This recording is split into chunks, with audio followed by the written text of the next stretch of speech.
Hello there, this is Brian Buchanan, And Charlie Shaw. members of the Abacus team and Department of Critical Care Medicine at the University of Alberta. So we call this the BlackBox Discussion, as frankly, we do a lot of our recording of educational tutorials and recordings top of a library at the University of Alberta campus. It's a fantastic resource for recording, but it's still a black box with a room full of padding. Certainly, it's given us the idea of addressing these black box discussions where perhaps a bit more complicated, nuanced, and a bit challenging for the novice who to use ultrasound to address. So one of these is, in fact, assessment of the pleural effusion. And let me just ask you, Jean, how do you assess pleural effusion for the actual size? Isn't I just put the probe there and then I just look for the fluid and then have a gross assessment, or what do I do? It can be quite tricky sometimes. It depends on your patient. I think context is everything in the situation. As an example, usually my patients, when I want to do this, I will try to put them in a semi-recumbent position or sitting, but the reality is a lot of ICU patients can't do that. And that changes everything. If you're semi-recumbent or you're sitting, the fluid accumulates right above your diaphragm and it will make a nice big pocket you can go after and see quite easily often. So how do I measure this exactly? But if you sit your patient here and you're in semi-recumbent position, what you can do is you can freeze your image and you can start measuring from the diaphragm all the way to the actual consolidated lung that's above it. And you can multiply the number of centimeters that gives you by about, if you're in centimeters, 200 milliliters, put an estimate of the amount of volume you'll find at a diffusion. Okay, great. So if you're like a patient who can at least sit up, then this measurement will work well. But in the ICU, our patients oftentimes are kind of stuck on the x-axis, the horizontal axis. Mm-hmm.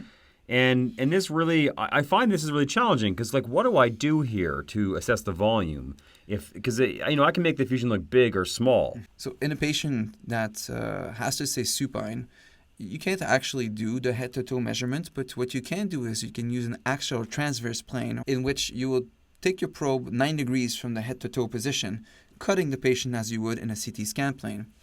When you see that view, you end up with the aorta at the bottom if you're on the left side, a lung that's consolidated, and your chest wall cavity. And if you do a measurement straight from the lung across to the chest wall at more or less parallel position to the floor, since the patient is supine, you will end up being able to do a similar measurement. The number of centimeters, again, multiplied by 200 will give you an approximate amount of volume that you have in your chest cavity. So, you could probably slide the probe up and down the chest here and really get an adequate size of the actual volume. And I think, doing it this way, I could probably make it easier on myself to determine about a safe insertion site for, say, a pigtail drain, because this can be quite challenging in the lateral thorax. Just be mindful if you're going to use this to decide on an insertion point for a pigtail, as an example, that you want to make sure that your spot you're at is not a single little slice in which there's a slice of fluid.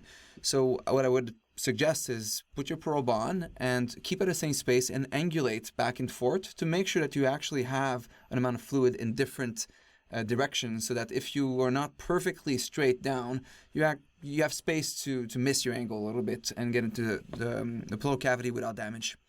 It's nice.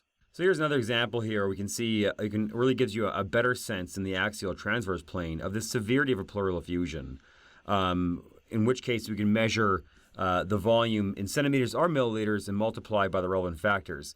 Again, as Jean has said here, if you measure it in centimeters, then it's 200 as a multiplication factor. If you measure it in millimeters, it's 20 mils per millimeter. This diagram, in fact, shows you on a patient what each side of the thorax looks like in a transverse view. And I think in some cases just gives you a much better perspective of how much fluid is there. Again, it's an unusual view, but certainly a helpful one in the critically ill and supine patient. So any other points there, Jean, that you have to comment on? I think the main point that you need to think about is that this is a 2D image of a 3D structure. So you want to be mindful of using multiple planes if you can to locate and identify structures appropriately and prevent any complications from both your diagnostics and also your procedural interventions. Fantastic. Well, that's the closing of our black box discussion. I'd like to see you guys later. Bye for now. Bye for now.